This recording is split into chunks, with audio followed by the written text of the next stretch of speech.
Zoe, and welcome everybody to come to our new episode.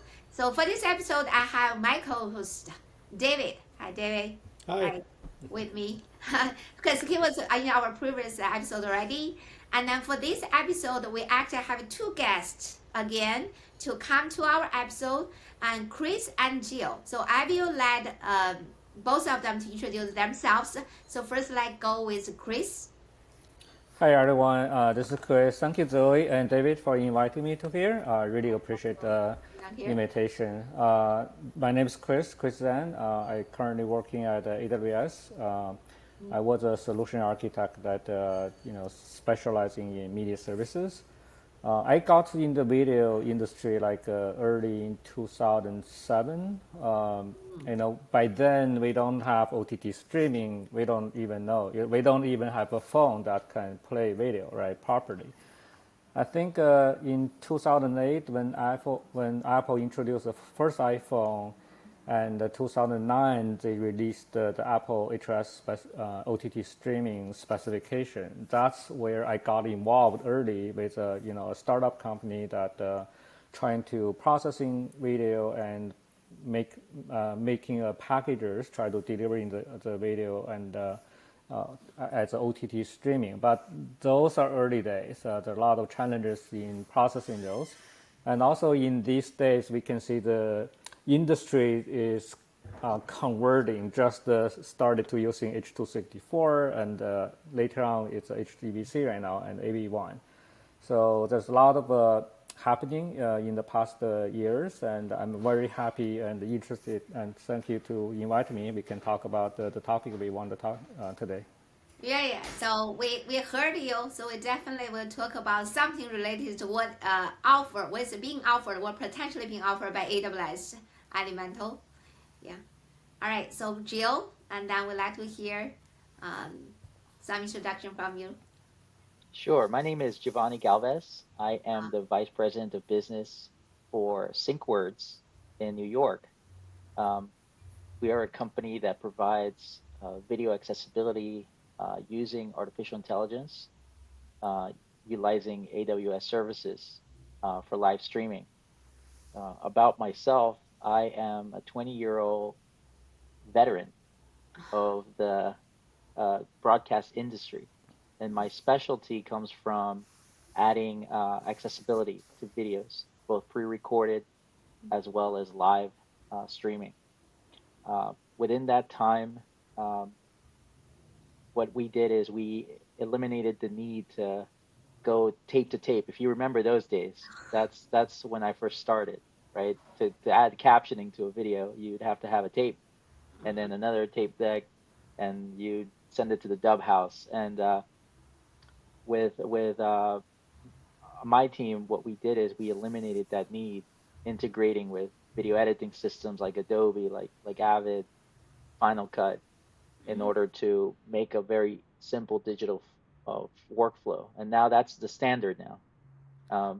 For live streaming, that is a work in progress, and we're hoping to achieve the same standard to make that fully scalable. All right. Thank you. And then, so today, because based on the background, that's from our guests, Chris and Jill, we are going to talk a little bit about captioning. And then, so for me, and actually previously talking with Jill, there's a lot of things for my side as a user, I just take it for granted. And for example, if there's a live streaming, especially I think there's a lot of sports live streaming with all kinds of different live streaming use cases, and there's a lot of captioning, and I love captioning because sometimes it actually provides a lot of possibilities. Even I'm away or I'm doing something where I miss some words, but today we're going to talk about the two major things. One is what if the caption actually involve multiple languages to provide? Because right now we talk about globalization, and so you never know which user will be really interested. And then I believe that AWS really covers multiple countries, multiple languages needs. And secondly, as you can hear from the background from Gio, we're talking about live streaming. So to me, I actually really want to learn that this is a multiple captioning offering, and how that actually could be very challenging, especially serving the live stream use cases. Maybe Chris, you can address, and then we can go deeper into like along this theme and talk about this topic. It might be good as well, of course, before we begin, to give everybody a little bit of a background as well, from because this all kind of started with broadcast standards and so forth, and how that's now flowed into digital. So, for the users that maybe are a little bit new, I myself am not an expert in captions or subtitles, so it'd be good to kind of do that, a little bit of background there and how we've progressed over the years. That'd be good. Yeah. Thank Yeah, you. I think I can give a little bit background. I think Gio is more like expert in here.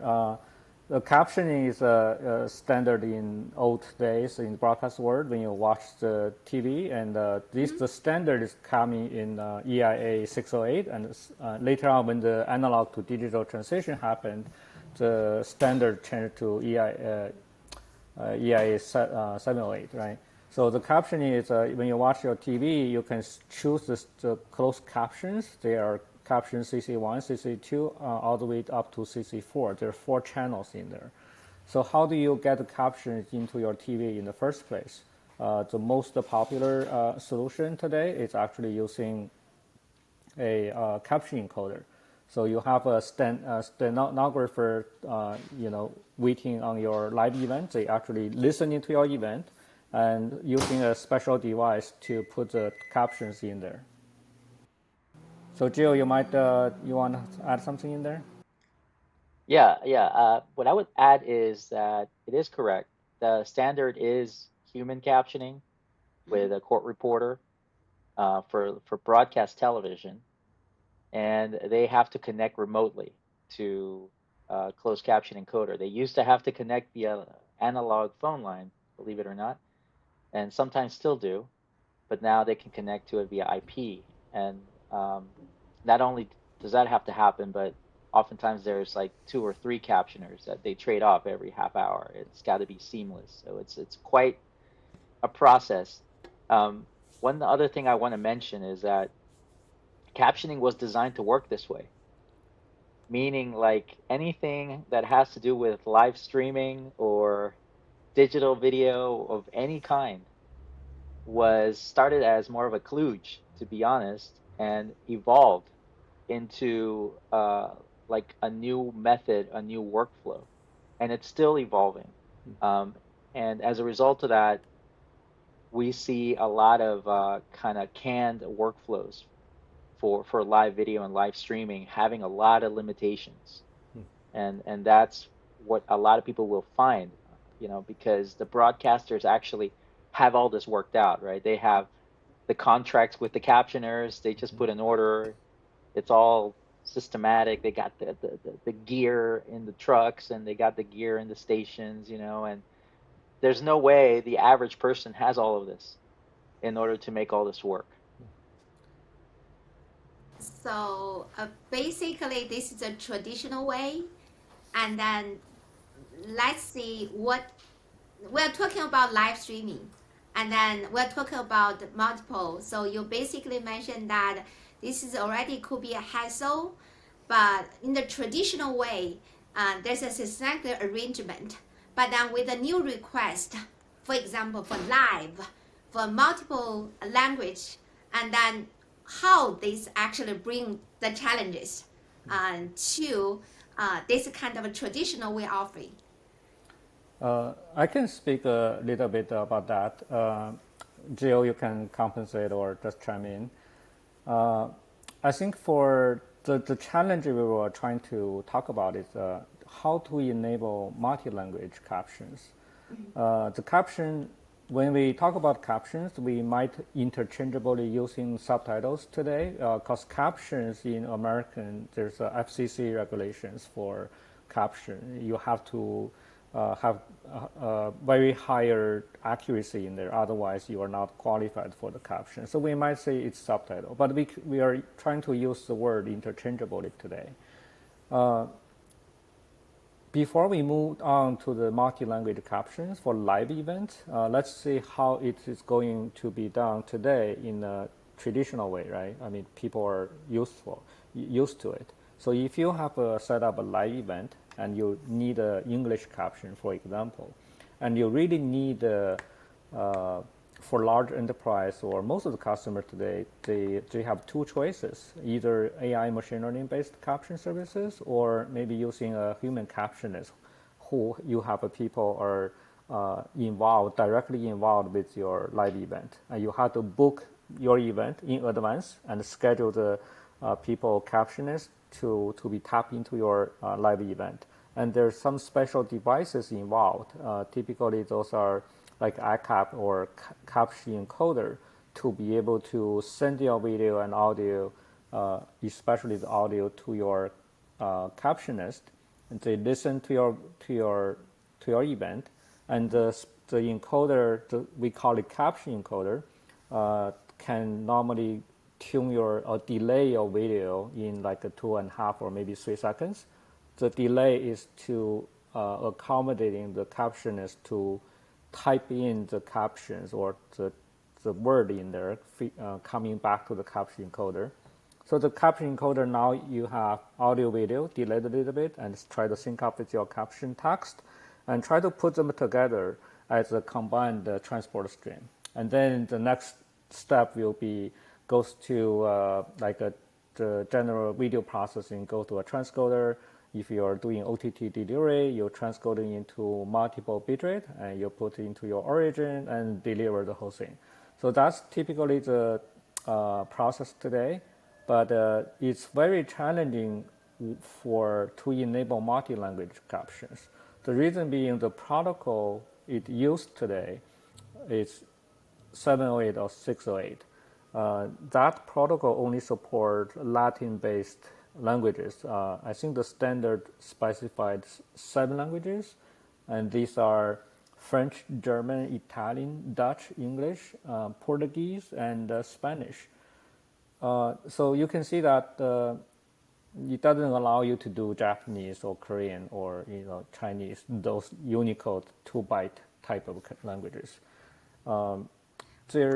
So my question, sorry to interrupt, I'm just wondering, because you mentioned there's a 7 Latin languages currently falling into that standard. So what about those like those languages that do not fall into this category? Do they also follow some other standards?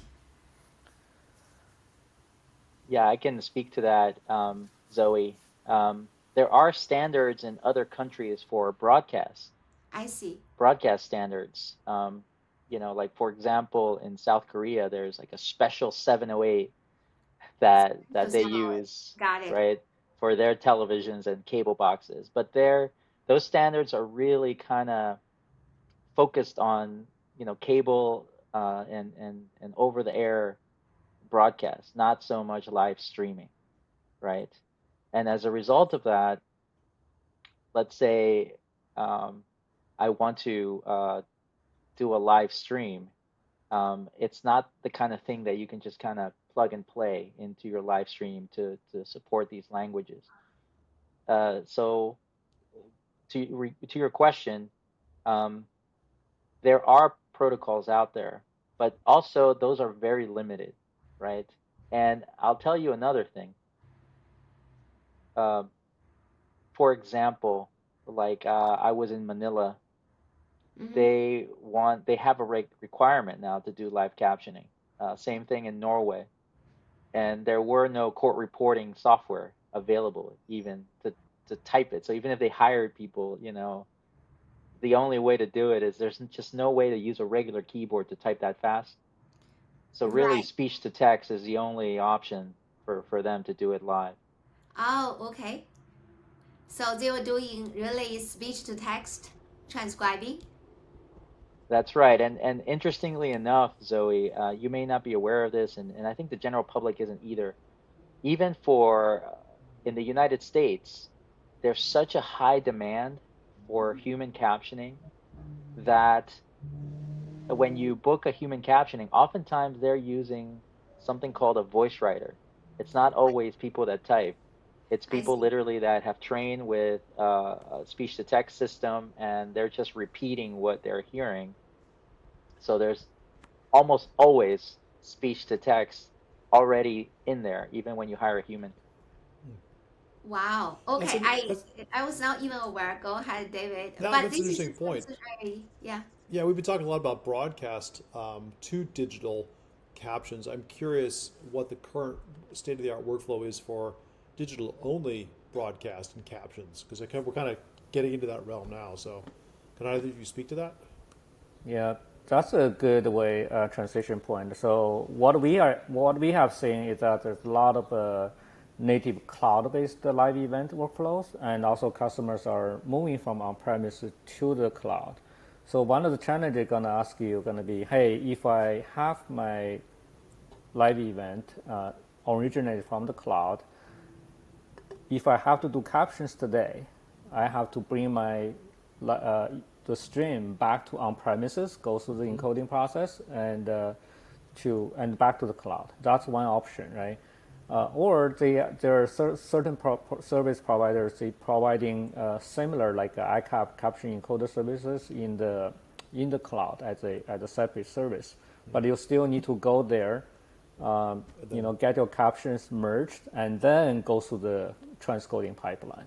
So the challenge here is that your video processing pipelines are still following the same path. You have to using a camera get your video and audio. You bypass to get your captions in there, and then you do the transcoding encoding. But still, they're using the same protocol. They're using the same standard 608, 708.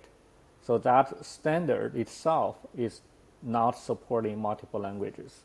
So that's why you cannot just follow that path. Okay, so you need something to kind of bridge that gap from 608 to 708 to sidecar files, as an example, right? Yeah. Absolutely. For example, yes. Yeah. Okay. I'd like to add a little bit to that.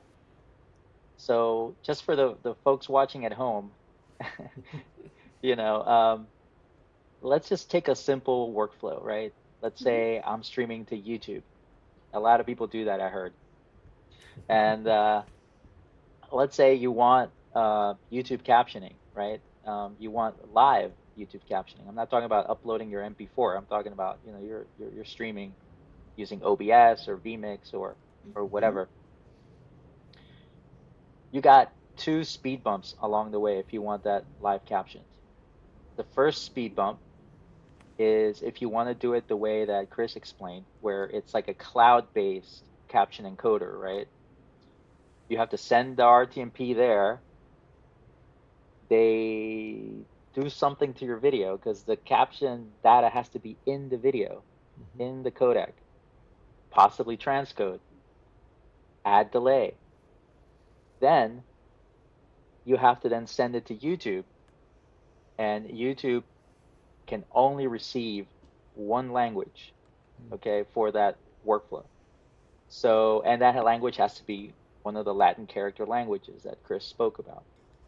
So the two speed bumps are no one wants their video transcode to be done by a captioning system, right? That's a bad thing, right? If I'm streaming, I'm spending all my money on a nice encoder, video camera, all this. You don't want that to be transcoded.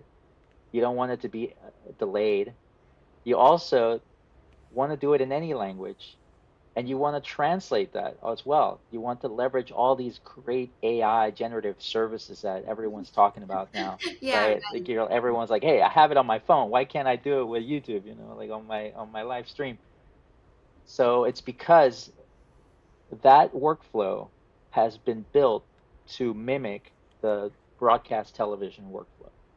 That's the problem, right? And not just a broadcast television workflow, but the American broadcast television workflow, which is based on English, Spanish, and whatever other broadcast languages there are there. So if you're going to do that, the only option is, if you're doing like say Chinese, is you're going to have to burn it in live, do like this picture in picture, and a lot of people actually do that. But it's not really closed captioning, and as you know, when you burn it in, You can't turn it off. You can only have one language. I suppose you can kind of stack them, but there's Mm-hmm. limited real estate there. You don't want that either. So what then? What to do then? And I believe the answer is there needs to be a way where the mechanism doesn't touch your video. It passes through in its original quality, and that you can have it done in any language. And if I wanted, I could translate it into 20 languages if I want, 30 languages as I want, and it should happen immediately. It should happen with AI. And not only that, but there should also be a way where you can have multiple audio channels. What if I want real-time voice synthesis translated? Mm-hmm. This is really the challenge, right? That as a workflow for live streaming we're faced with, because that's the future, right? Using generative AI to have full global accessibility of your live streams. Right. You're basically saying that even the captioning provides several languages, let's say just two, and then they transcribing two, and make sure there's no much delay. And on the other side, I think you also bring out the potentially the other way around and synthesize new audio channels, and this seems possible. Well, at least right now we see that's happening because of the current hottest topic in the tech field, which is generative AI. And so all this is a possibility, right? Potential services that actually all the users can enjoy. But then back to the current standard, it seems definitely there's a limitation down there. Yes, that's correct. There's a limitation. And we were approached, I'd say 3 years ago at a trade show by a major broadcaster news agency. They were already captioning in English, right? Because they all have to. It's the law, FCC. Oh, So they already had captioning in English, but they wanted to grow their audience, right? They wanted viewers in Southeast Asia, they wanted viewers in Europe, Latin America. So they approached us and they said, "Hey, you know, we have a workflow using AWS Media Live, and we want that translated to 10 different languages live, in real time." And so we spent over a year thinking about it, looking at different options. That no one had done such a thing. It was a unique thing 3 years ago, and we decided on HLS as the standard that would support this quite easily. Right? HLS players are compatible with mobile devices, are compatible for web devices. There's tons of players. And so that was the beginning.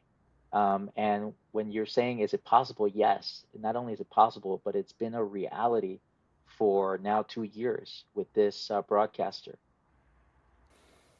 Yeah, that's where I think I started working with Gio as well on this live captioning event venture. I think basically the technology are already in there, like a WebATT sidecar in Apple HLS specification to support multiple languages. And we have all the transcoding, encoding, video processing pipelines already everywhere, right?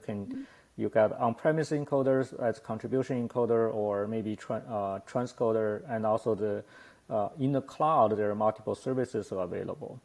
What are missing? I think we have to, in order to, we recognize that this is an industry-wide problem based on our customer feedback. But in order to facilitating a proper solution, we need to answer some questions. I think the first thing when I started working with Gio, that we kind of agreed that the sidecar WebATT file is the right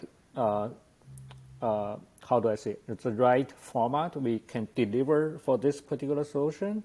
And then the rest is that how we can find out the possible integration point, how we can find out a proper way to enable this in the industry. The first thing will be we need to figure out what is the best possible integration point. Like Gio mentioned that you don't want a caption encoder to be able to touch your video, or or people want to keep their video pipeline intact, because in the current status, a lot of people doing OTT video delivery in the cloud already, right?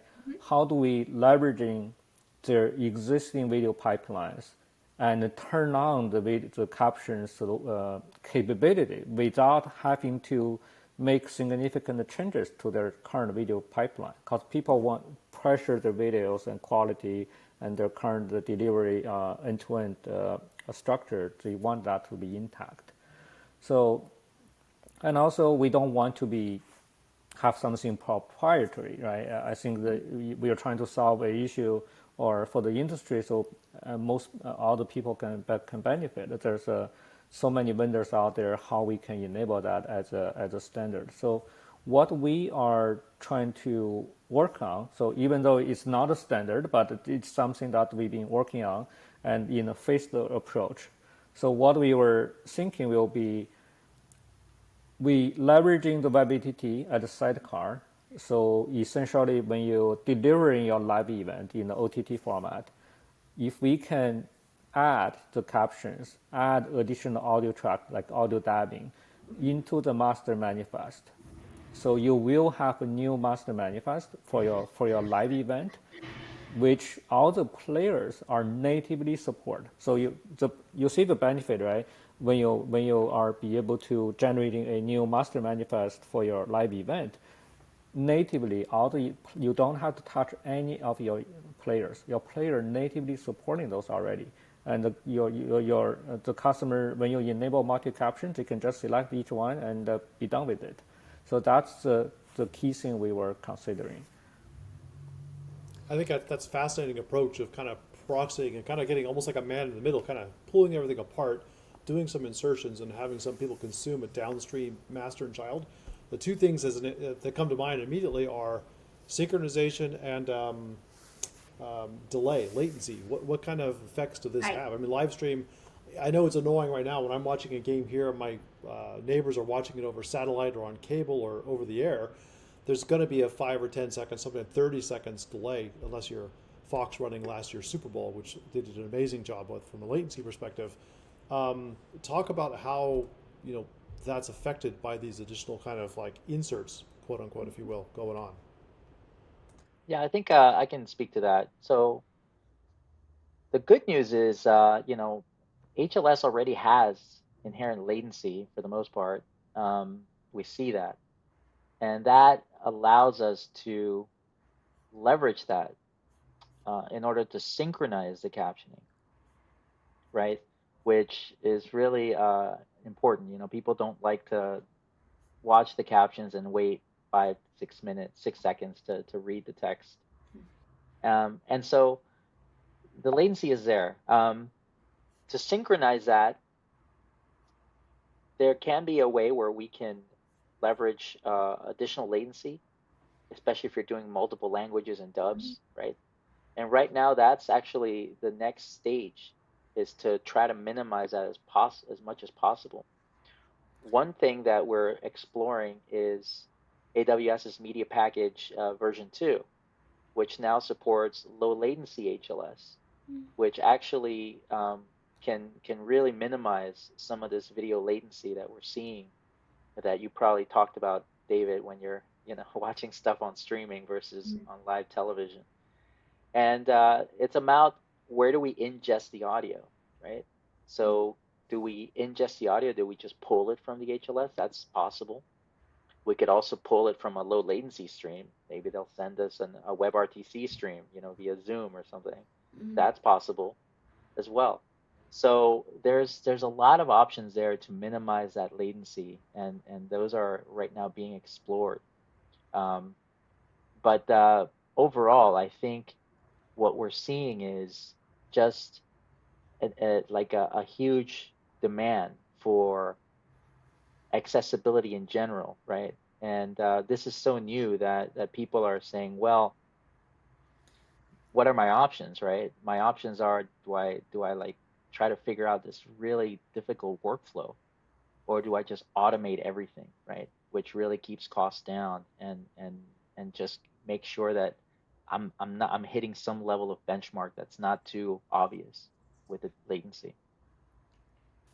Uh, may I ask, for example, you even mentioned the low delay HLS, and then so if using low delay HLS, and how all of these multi languages are being processed, multi-language captioning, because um, is are they? I'm just wondering because process multi languages and need some processing delay tolerated, and then how that's actually compatible with low delay HIS. Yeah, well, um, basically, there is just like when you hire an interpreter, you're absolutely right. You know, they first have to listen to the sentence. Once they understand the sentence, they translate it.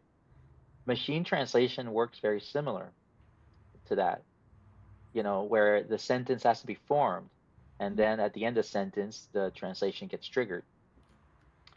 So there's a way to maximize that so that you get synchronization, and then everything hits at the same time. But in order to do that, you have to be able to read the timestamps from the incoming video. Exactly. Yes. Right. Because that will be leveraged to synchronize all of this in parallel channels. You have captioning, then you have uh, the existing video, and then finally they got to be synchronized based on the timestamps. That's right. That's right. So there definitely needs to be a few seconds in order for that process to get everything in sync. Mm-hmm. But as I mentioned, you know, the actual stream itself, if it's if it's like a normal HLS without latency, Mm-hmm. that can be minimized, right? To try Right. to compensate for additional latency that synchronization may cause. Having said that, that's kind of an advanced feature because what we're seeing right now, there's also a way to do it the same exact way that broadcasters do it, which is, you know, you'll get that 3 to 5 second delay on the captions, Mm-hmm. which is normal and people are used to it. But to maximize that, you know, there's a way to do it if we can leverage some upstream processes like the low latency HLS. And then at the end, instead of having like something that's, you know, 30 seconds delayed, you can get that down to like overall end to end, you know, sub 20 seconds, Sub 20 or seconds. less. Okay. Yeah, the final end-to-end delay, I think it will be optimized as the industry adopting the common standard, how we deal with live captions. Mm-hmm. I think the delay on the caption actually comprise two major parts. The first one will be transcribe or converting the from speech to text into a sentence. That's maybe your first delay, first language. The second delay will be translation part. The other part of the delay will be system integration end to end for OTT streaming. Mm-hmm. So from that part, I think there's a lot of improvement today because we don't have a standard, we don't have a native integration yet. But our goal will be uh, listening to the customers. The customer coming to us, we need the captions. But if you give them a complex solution, you need multiple steps to enable for live events, they most likely not going to use it. So one of the goals is that we want to enable a workflow or interface that to make enabling captions for the customers like over a single click, right?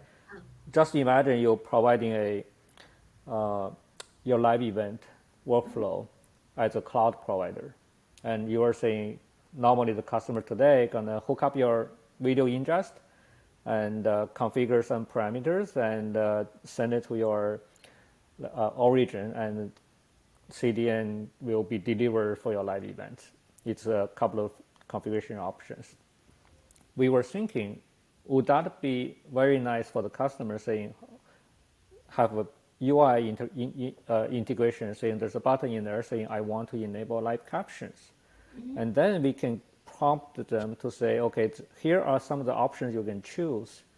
Here's are the price, and here's the, maybe we can say delay or may not, but the idea is that customer can select the caption services and enable the caption language they want and be done with it. They don't have to worry about how to set it up.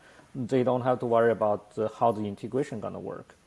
So that's the final goal from the customer perspective.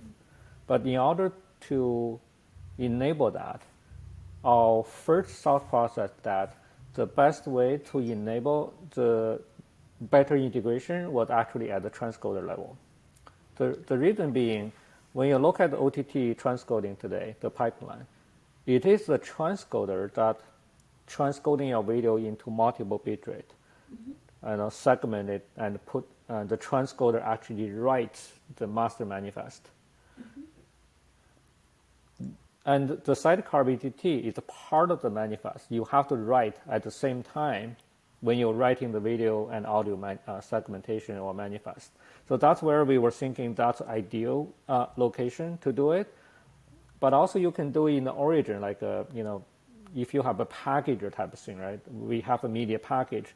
That's also a possible integration point. But I think to benefiting overall, I think the transcoder, we think it's the best location to be able to ingest in the caption stream and be able to merge the caption stream with multiple languages, and at the same time gonna write your video audio along with the captions to produce a live caption enabled live event.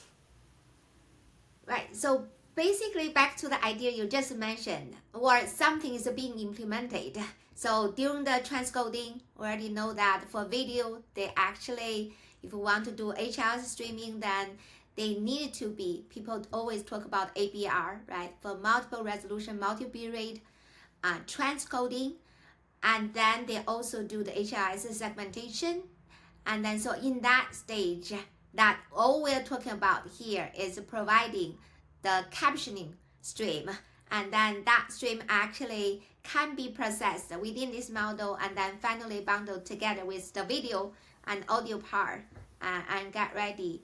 So what, because we already actually analyzed what is actually being explored, being done. So I just wonder, as a user, for example, what kind of stage all of this has been developed, and then are they already ready, or there's some, I think we'll talk about this is kind of a service, right? So caption as a service, and then the end goal is, I think basically Gio, that we want to provide at least mentioned by Chris, just one button for the users to get this feature enabled, and then they suddenly can actually enjoy these great features of multiple language captioning enabled. I just wonder, so what is the current stages, and what is actually being standardized? And so that like our audience listening to this story can have a clear idea about what is going on and what they can expect. Yeah, that's a good question. Let me try to begin, and perhaps Chris, you can give more detail. But one of the things we wanted to do is to provide a solution for a standard workflow, right? Using a standard platform that does HLS streaming. And so we primarily looked at the Media Live, Media Package, CloudFront workflow that's available there. And the reason is because if you look at all the different OTT solutions out in the jungle, out in the wild out there, everyone does things slightly different, and that's just how it goes. Not all HLS manifests are equal, I guess you could say it that way.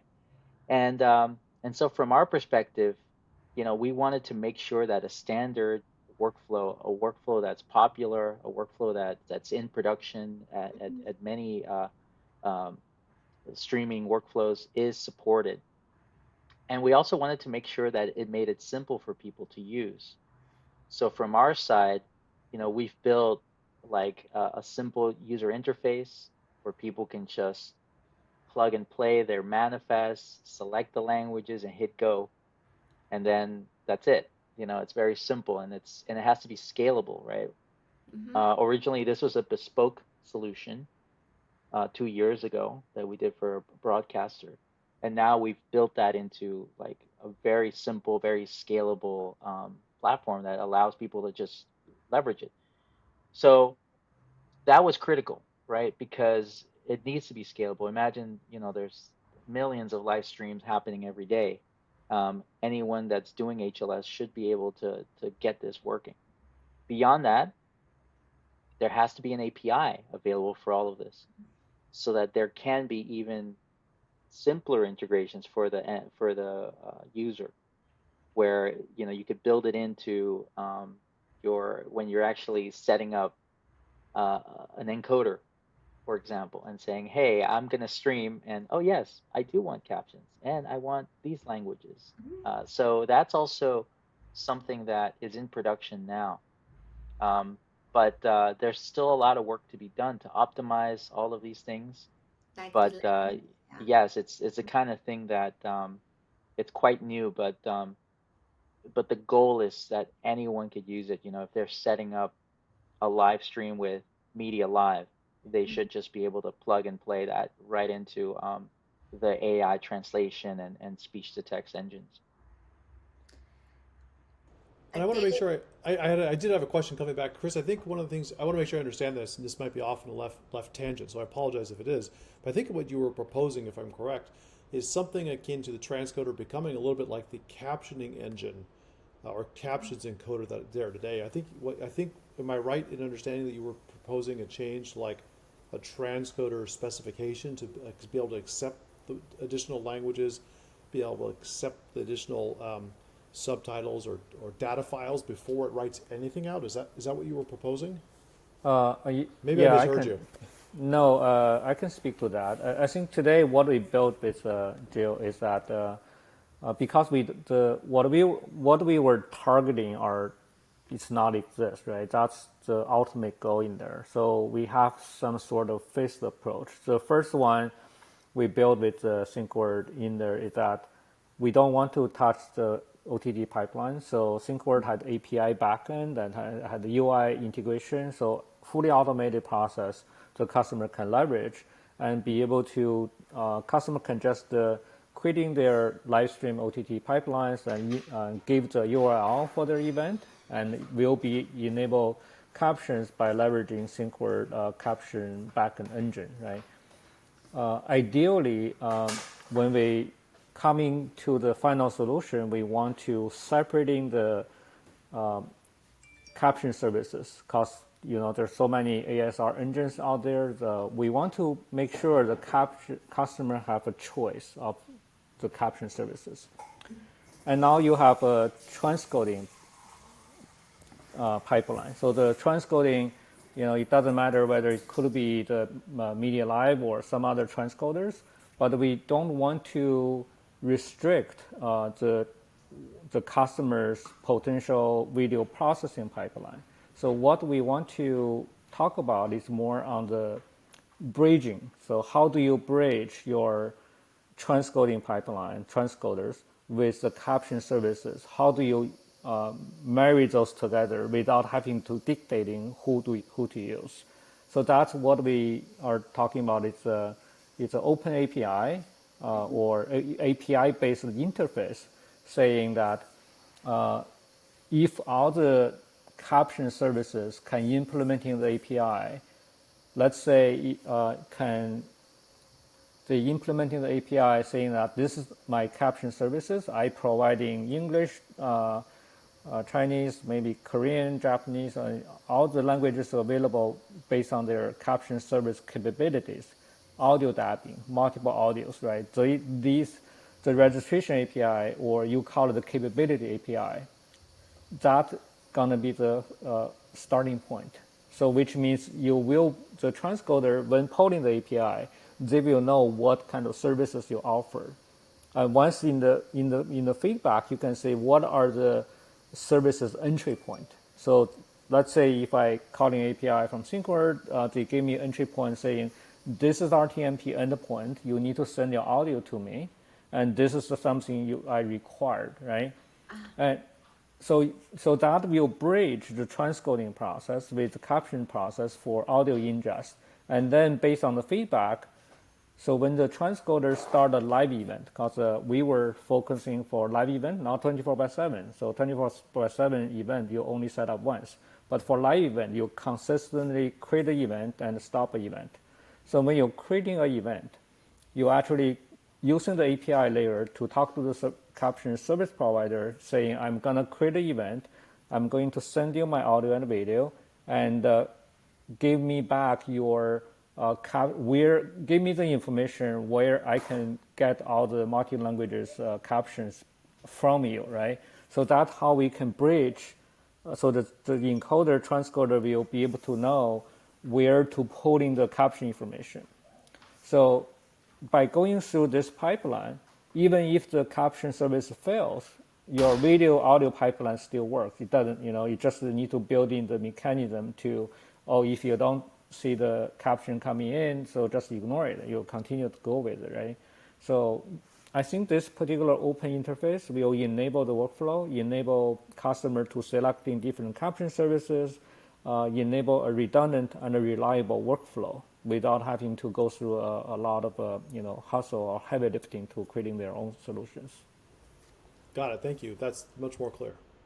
Right. So basically, I see that right now the APIs I think are being defined and then being try out based on the fundamental idea is you want to have the captioning services, right? For example, it's a provider as a service, but kind of also independent with the existing infrastructure, but then find a good way for these two services actually coming together with the scalability and also affordability, and at the same time, I think is just with the easiest way to provide this kind of service to be provided and have the flexibility provided to actually the user to either easily turn on or off, select the languages, and at the same time, because it's I would say if potentially like bridging these two services come together with the flexibility, right? You can allow even they have the freedom to choose which captioning services that users want to choose, but then there are also delay issues that also try to optimize because flexibility sometimes also come with a longer delay sacrifice. So in my understanding, so this is trying to build simplicity and then flexibility, scalability, and at the same time, the whole system needs to be like an interface be defined to provide the optimized services, especially for live event. Yeah, you're absolutely right. I think one of the fundamental reason is that we want to provide enable separation of duties. So transcoding, doing your transcoding job, doing whatever you do the best, and caption services, you do your caption the best. Without having to mingle them together. So the API layer is more like enabler or facilitator to enable the workflow. Got it. Yeah. So this is already being explored. Based on if this, we can see that is what is being defined, what is being standardized. So what I feel like is the interface are being standardized or being explored, then others can just follow. But underneath there's a lot of issues, right? We're talking about, and then we want this to have the flexibility and the users will have the freedom, but then it's also a lot of potential multi-languages here we're talking about, and it's got to be optimized because just now we're talking about target on, for example, even sub 20 kind of delays. So provide more, but still like with the existing offering and nothing, or even more optimized in a way. That's ideal, right? Yes, I think optimization is where we're headed with this for sure. Also simple and quick Simple. to set up, right? Right. If people can set up their streams with just a single click and not have to worry about it, that's really the goal with this, right? one thing I do want to comment on what Chris said is true. There's kind of two categories. I mean, there's a lot of categories, but you can kind of put them into two, just to be general. There is 24/7 live streams, like I'm talking news and sports Mm-hmm. channels. And then there is the streaming events, right? Where, for example, you have people just streaming all kinds of the day, short 30 minutes, 1 hour, 2 hour streams. And they're both very different workflows. On the side of the 24/7, there's a challenge there because it is live now Yeah. and they can't stop it, right? That's just not going to work. And setting up a separate stream is also um, not, it's a non-starter for various reasons. So there has to be a solution that it can fit right on top of something that's live right now, and that's going on all day and every day. And that's also another challenge that we're meeting with this is to say to these people who are broadcasting 24/7, you don't Mm-hmm. have to change what you do. You can Okay. stay with what you do, Mm-hmm. and this is just a way to augment your delivery in a way to add accessibility to it. And in a lot of cases, that's like music to their ears because you can imagine how difficult it would be for them to change a workflow that's already in production. Right. Got it. Um, so I think we have actually, for me, this is a really new area because, like we all have been talking about like videos, audios, and then with the captioning, it seems actually it's like auxiliary, like channels down there. But then, as already mentioned, that we actually here talk about the lot more enabling multiple languages, and then for anyone they actually can enjoy different languages, but without having to do a lot of redoing, but in addition to provide a flexible mechanism down there, make this possible. And then also we talk about potentially because of the AIs and make a lot of things, make audio synthesis quite possible down there. So providing further services to um, like I think addressing a much larger opportunities in the market. So this is something that uh, to me it's exciting, and then I can see um, in a way that it's we're talking about a solution down here, but then with this a solution prototype is basically targeted on a standardized APIs that actually can be served as a reference to addressing all the similar needs in this field. Yeah. And on Uh, that point, have you guys thought about creating a draft API specification as a standard, or is there anything progress on that front? I think Um, that, go ahead, Go Joe. ahead. Okay. Hey, David. Yes, yes. There's this thing called like Postman collection and Yep. things like this, and we're actively exploring that because we do want everyone that wants something like this to be able to do it. And we want to make it so that it's simple for them. There's less head scratching and more like just onboarding um, for this type of thing. So at least from my side, that's really important. And for you guys out there in the audience, if you're a sci-fi fan, I know I am. Uh, I love Star Trek growing up. This is essentially kind of like the universal translator, Mm. where you had, Klingons speaking and they could you could hear them in English, and this is I think what we want to build in some fashion, right, with live streaming. Um, and we feel that we're very close to that, to be able to make it so that you can leverage these amazing engines that do speech to text and translation Mm. in a way that can be done in real time. Yeah, I add to that. It's a, it's a really hard problem for the industry. Seems like simple, just the translation, transcribe, yeah. whatsoever. But when you really want to enable that on the workflow in a production scale and scalable, it's not that easy. There's too many parts can be falling down. The goal, we know what we are trying to achieve, but it's in reality it's going to be step-by-step or face-by-face approach.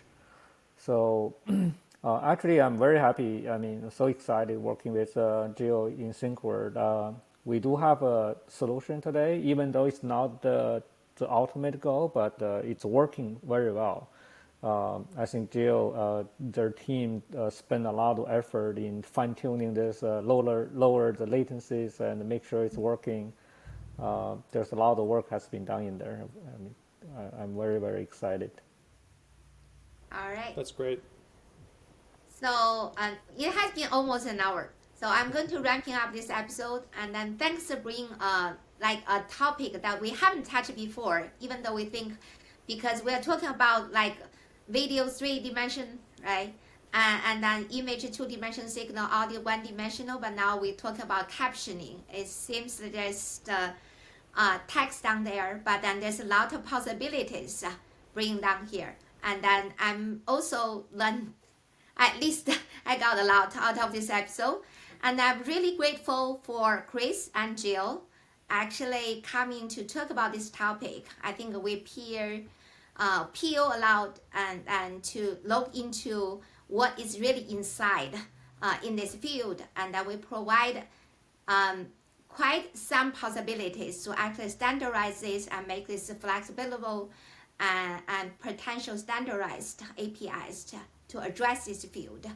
So thank you so much, and then I'll just put the end of this episode, and thanks for our audience to listen to this episode. I'll talk to you next time.